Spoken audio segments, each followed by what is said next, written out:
ప్రియమిత్రులకి నమస్తే అండి.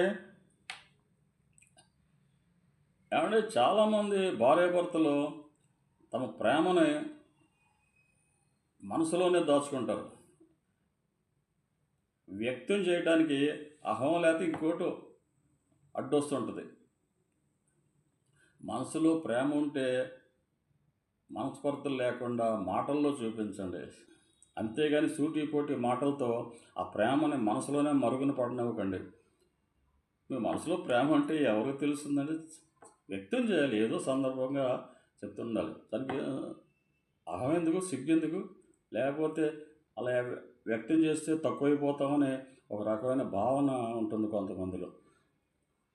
ఆ ప్రేమని మనసులో అలా ఉంచకూడదండి, వ్యక్తం చేస్తుండాలి అప్పుడప్పుడు. అందుకే అంటారు, అహంకారం అనర్థాలకే దారితీస్తుంది తప్ప ఆనందాన్ని ఇవ్వదండి.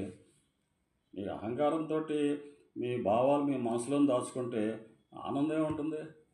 అనర్థం తప్ప. అవునా కాదా? మరి మీకు ఈ మాటలు నచ్చితే ఈ వీడియో లైక్ చేసి, షేర్ చేసి, దయచేసి నా రానా డైలీ టాక్స్కి సబ్స్క్రైబ్ చేస్తారని ఆశిస్తానండి. మరో మంచి వీడియోతో మళ్ళీ మీ ముందుకు వస్తాను. అంతవరకు సెలవు. నమస్తే అండి. సర్వే జనా సుఖినో భవంతు.